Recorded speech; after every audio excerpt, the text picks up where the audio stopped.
கடைசி ஒரு வருஷம் பார்த்தீங்க அப்படின்னா நான் வந்து ஃபுல் டைம் ட்ரேடர் ஆகணும் அப்படின்ட்டு பயங்கர எஃபோர்ட் போட்டு ஒர்க் பண்ணேன். ஸோ அதனோட அவுட்கமானது தான் இந்த வீடியோ. நான் என்னென்னலாம் பண்ணேன் அப்படிங்கிறது காமிக்கிறேன். ஸோ இது எல்லாமே வந்து ப்ராசஸ் ரிலேட்டடான புக்ஸ், நோட்ஸ். இது பார்த்தீங்கன்னா ஒரு கோல் எழுதிட்டு, அதாவது கோல் புக் ட்ராக் பண்ணுறது, டெய்லி வந்து எவால்வேட் பண்ணுறது. இது வந்து எப்படின்னா இயர்லி கோல் வச்சுட்டு அதை மந்த்லி கோலை உடச்சி, வீக்லி கோலை உடச்சி, எவ்ரிடே கோலை இது பண்ணி, இது பார்த்தீங்க அப்படின்னா டு டூ லிஸ்ட். இதில் லைக் தட் இந்த மாதிரி வந்து டு டூ லிஸ்ட் எழுதிட்டு எது டாப் ப்ரியாரிட்டி அப்படின்னு சொல்லிட்டு எழுதணும். ஸோ இதுவும் வந்து to do list and goal book. இது கம்ப்ளீட்டாக கோல் புக்.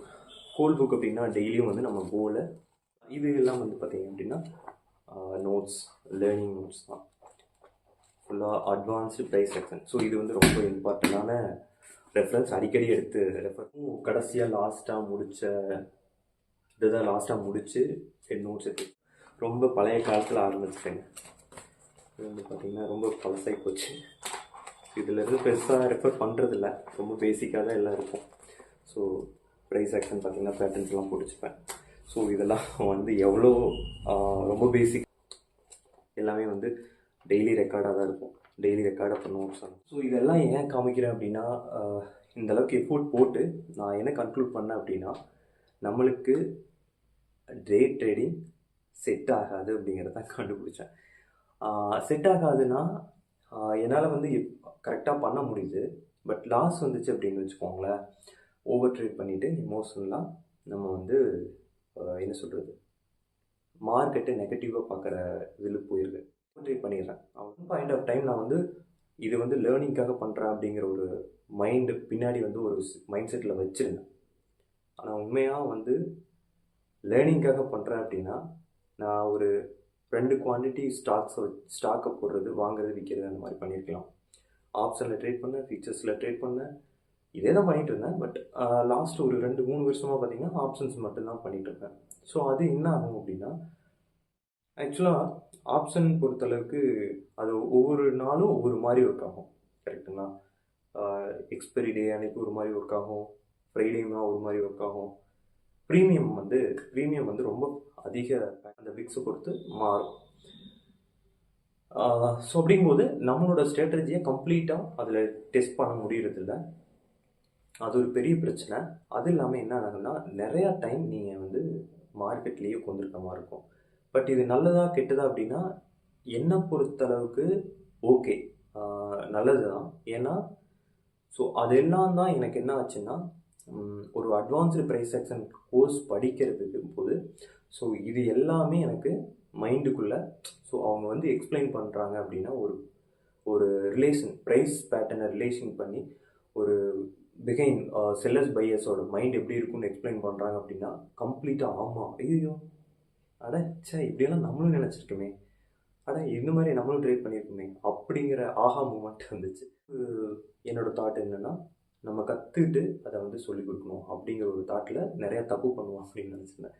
பட் இதுவுமே தப்பு தான். நம்ம தப்பு பண்ணுவோம் அப்படின்னு நினச்சிட்டோம்னாலே நம்மளுக்கு அந்த செல்ஃப் கான்ஃபிடென்ஸ் குறைஞ்சிருக்கு. நிறையா தப்பு பண்ணும்போது எந்த ஒரு இது மேலேயும் கான்ஃபிடென்ட்லாம் போயிடும்.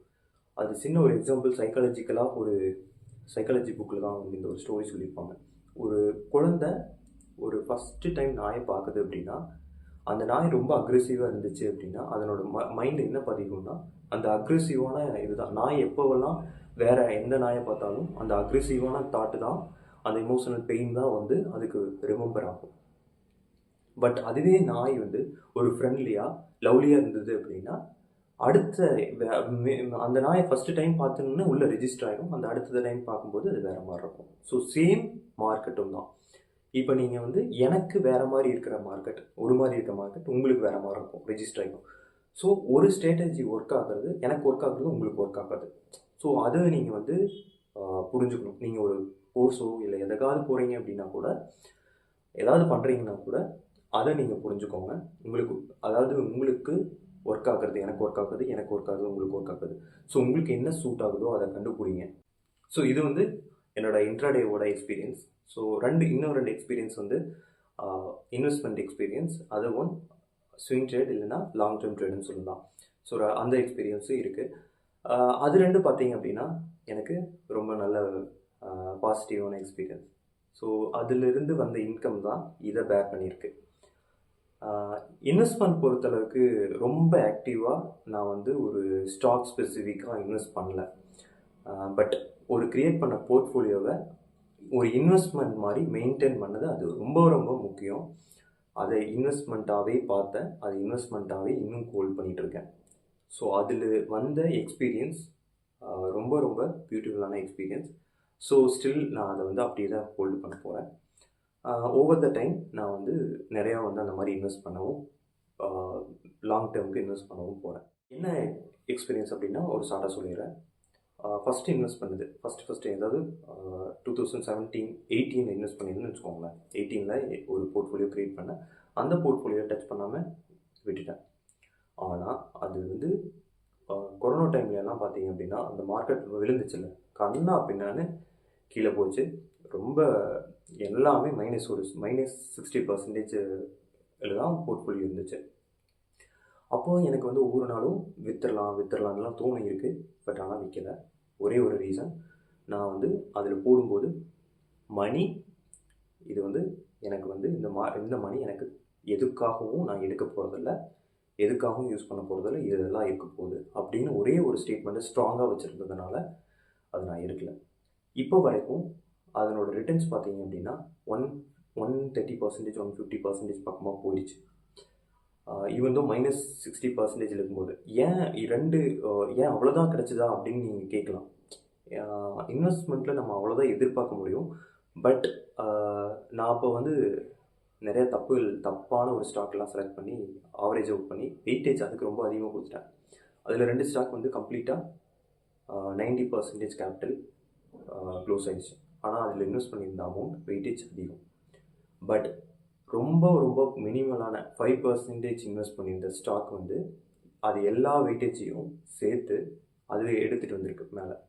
ஸோ அப்படிங்கும்போது அதனோட ரிட்டர்ன்ஸ் பாருங்கள், நான் வந்து கரெக்டான ஸ்டாக்காக சூஸ் பண்ணியிருந்தேன்னா அதனோட ரிட்டர்னே வேற மாதிரி இருந்திருக்கும். இதுதான் வந்து இன்வெஸ்ட்மெண்ட்டோட எக்ஸ்பீரியன்ஸ். ஸோ இது வந்து நான் ஃபர்தராக இன்னும் வந்து நான் வந்து அதில் ஃபோக்கஸ் பண்ணி நிறைய ஸ்டாக்ஸ் ஆட் பண்ணணுன்னு இருக்கேன். அடுத்து பார்த்தீங்க அப்படின்னா ஸ்விங் ட்ரேடில் வந்து ஈஸியாக வந்து என்னால் வந்து என்னென்னா என்னோடய ஸ்ட்ராட்டஜியை வந்து ஃபாலோ பண்ணி ட்ரெண்டு தான் மோஸ்ட்லி ட்ரெண்டிங் ஸ்டாக் தான் போடுவேன். அதில் எனக்கு வந்து நிறையா டைம் ஒரு 1 இயர் ஃபுல்லாக வந்து ஸ்விங் ட்ரேட் பண்ணியிருக்கேன். அதில் வந்து பார்த்தீங்கன்னா ஒரு 30-40% ரிட்டர்ன் எடுத்தேன். ஸோ அது எனக்கு வந்து பத்தலை. அதுதான் பெரிய பிரச்சனை. ஆனால் 40% எடுத்தேன் அப்படின்னா அது ரொம்ப பெரிய ரிட்டர்ன் ஆக்சுவலாக. ஆனால் நம்ப முடியல. அதுதான் இப்போ நம்ம கரெக்டாக பண்ணியிருக்கோமா, அது இன்னும் வந்து நம்ம எஃபிஷியண்ட்டாக பண்ணலாம், எதுவுமே லாஸ் இல்லாமல் பண்ண முடியும் அப்படிங்கிறது தாட்டு தான். நம்மளுக்கு நம்ம ஸ்டாக் மார்க்கெட்னாலே இவ்வளோ தான் ரிட்டர்ன் எடுக்க முடியுமா அப்படிங்கிறது ஒரு கேள்விக்குறியாக இருக்கும். பட் மார்க்கெட் சைக்கிளை பொறுத்து தான் இருக்குது. ஸோ ஈக்விட்டி அதாவது உங்களோட கர்வ் வந்து பயங்கரமாக ஒரு மேலே அதிகமாகிற ஒரு டேர்னிங் இருக்கும். அது எப்போ அப்படின்னா கன்சிஸ்டண்ட்டாக ஒரு ஒர்க்கை ஒரு ப்ராசஸாக எடுத்துகிட்டு வந்து கன்சிஸ்டண்ட்டாக பண்ணும்போது நல்ல ஒரு ஈக்விட்டி கர்வ் வந்து பயங்கரமாக இருக்கும். இன்ட்ராடேயில் லாஸ் பண்ணதை இந்த ரெண்டுமே இன்வெஸ்ட்மெண்ட்லேருந்தும் ஸ்விங் ட்ரேட்லேருந்தும் வர்ற ரிட்டர்ன் வந்து எனக்கு பேர் பண்ணிச்சு. ஸோ அடுத்த கோல் எனக்கு வந்து ஸ்விங் ட்ரேட் தான் பண்ண போகிறேன், பார்ட் டைமாக தான் பண்ண போகிறேன். அந்த பார்ட் டைமாக பண்ணுற ஸ்விங் ட்ரேடு வந்து 40% ரிட்டர்ன் எடுக்கணும் அப்படிங்கிறது தான் என்னோடய கோல். அப்புறம் என்னாச்சுப்பா ஃபுல் டைம் ட்ரேடர் அப்படின்னா அதில் கம்ப்ளீட்டாக இது வந்து ஒரு லேர்னிங்காக தான் எடுத்துக்குவேன். ஏன் அப்படின்னா அது வந்து ரொம்ப பெரிய டார்கெட். அதாவது ஃபுல் டைம் ட்ரேடர் ஆகணும் அப்படின்ட்டு, அது இன்ட்ராடேயை வச்சு ஃபுல் டைம் ட்ரேடர் ஆகணும் அப்படிங்கிறது ரொம்ப பெரிய டார்கெட். லெட்ஸ் சி எப்படி போகுதுன்ட்டு. ஏன்னா பெரிய கேபிட்டல் தேவைப்படும் ஃபுல் டைம் ட்ரேடர் ஆகணும் அப்படின்னா. ஏன்னா நம்ம அந்த ஸ்டாக் மார்க்கெட்லேருந்து நீங்கள் வந்து ஒரு ட்ரேடிங் பண்ணி இன்கம் எடுக்கிறீங்க அப்படின்னா உங்கள் நார்மலாக சேலரி ஜாப் வர்ற இன்கம் அதில் வர்ற மாதிரி இருந்தால் மட்டும்தான் உங்களால் கம்ப்ளீட்டாக ட்ரேடர் ஆக முடியும், ஃபுல் டைம் ட்ரேடர் ஆக முடியும். ஸோ இதுலேருந்து சொல்ல வேண்டிய மெசேஜ் 3 பேர்த்துக்கு ஒரு மெசேஜ். இன்வெஸ்டருக்கு ட்ரேடருக்கு, பிகினருக்கு. இன்வெஸ்டர் அப்படின்னா நீங்கள் கண்டிப்பாக டெக்னிக்கல் அனாலிசிஸ் பண்ணிக்கோங்க. ஏன் அப்படின்னா பெரிய பெரிய இன்ஸ்டிடியூஷனல் அண்ட் பெரிய ட்ரேடர்ஸ் அண்ட் இன்வெஸ்டர்ஸ் எல்லாருமே டெக்னிக்கல் ரிசர்ச் பண்ணி தான் ஸ்டாக்கில் எந்த டைமில் இன்வெஸ்ட் பண்ணுறது அப்படின்னு சொல்லிட்டு ஃபண்டமெண்டல் ஈவன் தோ ஸ்ட்ராங்காக இருந்தாலும் எந்த டைமில் இன்வெஸ்ட் பண்ணுறதுன்னு இன்வெஸ்ட் பண்ணுவாங்க. ஸோ அவங்கெல்லாம் இன்வெஸ்ட் பண்ணும்போது தான் ஸ்டாக்கோட வேல்யூ அதிகமாகும். ஸோ அது கற்றுக்கிறது ரொம்ப முக்கியம். பட் ஆனால் நீங்கள் ரொம்ப அட்வான்ஸ் இன்டெலிஜென்ட்டாக ஒர்க் பண்ணுறேன் அப்படின்னு சொல்லிட்டு எப்போவுமே இன்வெஸ்ட்மெண்ட் போர்ட்ஃபோலியோ இம்பேக்ட் பண்ணிடாதீங்க. இன்வெஸ்ட் பண்ணுறது ஒரு லாங் டேர்முக்கு ஒரு 20 வருஷமோ இல்லை 30 இயர்ஸோ நான் எதுவுமே பண்ண மாட்டேன் அப்படின்னு சொல்லிட்டு ஹோல்ட் பண்ணுங்கள். ஈவன் தோ அது பேங்க்ரப்ட் ஆகி போனாலும் பரவாயில்ல, நீங்கள் அதை அப்படியே மெயின்டைன் பண்ணணும். ஏன்னா மார்க்கெட் வாலட்டிலிட்டி இந்த எக்கனாமிக்கோட ஜியோ பாலிட்டிக்ஸ் இது எல்லாமே இதை ரொம்ப இம்பேக்ட் பண்ணும். அந்த டைமில் நம்ம எந்த எந்த டிஸ்டர்பன்ஸும் பண்ணாமல் வைக்கணும். ஏன்னா திரும்ப ரெக்கவர் ஆகி மேலே போயிடும். எப்படி இருந்தாலும் பவுன்ஸ் பேக் ஆகும். செகண்ட், ட்ரேடர் என்னென்னா நம்ம எந்த டைம்லையும் நம்ம கற்றுக்கிட்டதுன்னு பார்த்தீங்கன்னா எப்படின்னா நல்ல மெசேஜ் சொல்லலாம். கையில் ஹேமர் இருந்ததுன்னா நீங்கள் பார்க்குறது எல்லாமே ஆணி மாதிரி தான் தெரியும்.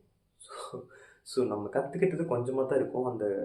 அந்த கொஞ்சத்தை வச்சு எல்லா மார்க்கெட்டுக்கும் நம்ம அப்ளை பண்ணுவோம். ஆக்சுவலாக ட்ரெண்டு ஸ்ட்ராட்டஜி கற்றுருப்போம், பட் அதை ரேஞ்சில் அப்ளை பண்ணுவோம், ரிவர்சலில் அப்ளை பண்ணுவோம். இது ஒர்க் ஆகாது. ஸோ அதை நீங்கள் ப்ராப்பராக ஒரு ஸ்ட்ராட்டஜினா இதுக்கு எப்படி ஒர்க் ஆகணும், இதுக்கு எப்படி ஒர்க் ஆகணும் நீங்கள் தான் லேர்ன் பண்ணணும். கண்டிப்பாக நிறையா லேர்ன் பண்ண வேண்டியது இருக்கும். லேர்ன் பண்ணி நீங்கள் கற்றுக்கணும். கற்றுக்கிட்டா தான் ப்ராடர் சைக்கிளில், மார்க்கெட் சைக்கிள், கம்ப்ளீட் சைக்கிளில் நம்ம எப்படி ஒர்க் ஆகிட்டு இருக்கோம், ஒர்க் பண்ணுது அப்படிங்கிறது தெரியும். பேக் டெஸ்ட் பண்ணும்போது நம்மளுக்கு அந்தளவுக்கு எஃபிஷியண்ட்டான கிடைக்காது. நீங்கள் ரியல் டைமில் பண்ணும்போது தான் எஃபிஷியன்ட் ரொம்ப அதிகமாக கிடைக்கும். தயவுசெய்து ஃபீச்சர்ஸோ ஆப்ஷன்ஸோ அந்த மாதிரி பண்ணிடாதீங்க. நான் அந்த மாதிரி தப்பு பண்ணி நிறையா எமோஷனலாக என்னால் ட்ரேட் பண்ண முடியாமல் போனது நிறையா டைம் ஆயிருக்கு. ஸோ என்னென்னா நீங்கள் ஜஸ்ட் லைக் ஸ்டாக்ஸ் எடுத்துகிட்டு ரொம்ப கம்மியான குவான்டிட்டி வச்சுட்டு அந்த மாதிரி ட்ரை பண்ணுங்கள். அதுவே போதும், ஈஸியாக லேர்ன் பண்ணிக்கலாம். அடுத்து பிகினர் ஸ்டாக் மார்க்கெட்டுக்கு பிகினராக இருக்காங்க. எதர் நீங்கள் இன்வெஸ்டராக இருக்கலாம், இல்லை ட்ரேடராக இருக்கலாம். இன்வெஸ்டராக வந்தவங்க ட்ரேடிங் ஆகலான்னு ஆசை இருக்கும். ட்ரேடிங் பண்ணுறவங்க இன்வெஸ்டர் ஆகலான்னு ஆசைலாம் வராது. கண்டிப்பாக ட்ரேடராக இருக்கிறவங்களாம் ஆசைப்படுவீங்க. நீங்கள் இன்வெஸ்டராக வந்தீங்கன்னா ஜஸ்ட் லைக் தட் இன்வெஸ்டராக இருக்கிறதுக்கு ட்ரை பண்ணுங்கள். ஈவன் தோ இது நீங்கள் ட்ரேடர் ஆகணும்னு கற்றுட்டிங்கன்னா நீங்கள் போக வேண்டிய தூரம் ரொம்ப அதிகம். ஸோ நிறையா கற்றுக்கணும். நீங்கள் அதை கற்றுக்கிறது நீங்கள் கரெக்டான இடமான்னு பார்த்துக்குங்க. ஏன்னா ஆல்ரெடி நீங்கள் ஒரு நல்ல ஒரு கெரியரில் இருக்கலாம். அந்த கரியர் விட்டுட்டு இந்த கரியருக்கு வரணும்னு சொல்லி 95% பீப்புள்ஸ் லாஸ் பண்ணுறாங்க அப்படின்னா ப்ராபபிலிட்டி ஆஃப் சக்ஸஸ் இதில் ரொம்ப கம்மி. ஸோ அதில் நம்ம நினைப்போம் நம்ம அந்த 5% இருப்போம் அப்படிங்கிறது. அந்த 5% வர்றதுக்கு போடுற எஃபோர்ட் ரொம்ப அதிகம். நீங்கள் அதை வேறு ஃபீல்டில் போட்டிங்க அப்படின்னா கண்டிப்பாக நீங்கள் வேறு லெவலுக்கு போயிடலாம். ஏன்னா என்னோடய பர்சனல் எக்ஸ்பீரியன்ஸில் சொல்கிறேன். ஸோ அதுதான் நான் சொல்ல வர வேண்டிய மெசேஜை கரெக்டாக கன்வே பண்ணிட்டேன்னு நினைக்கிறேன். உங்களுக்கு ஏதாவது கொஸ்டின்ஸ் இல்லை கமெண்ட்ஸ் வேறு ஏதாவது போடணும் அப்படின்னு நினச்சிங்கன்னா கண்டிப்பாக கமெண்ட் பண்ணுங்கள். Try to create a video, more videos. Thank you.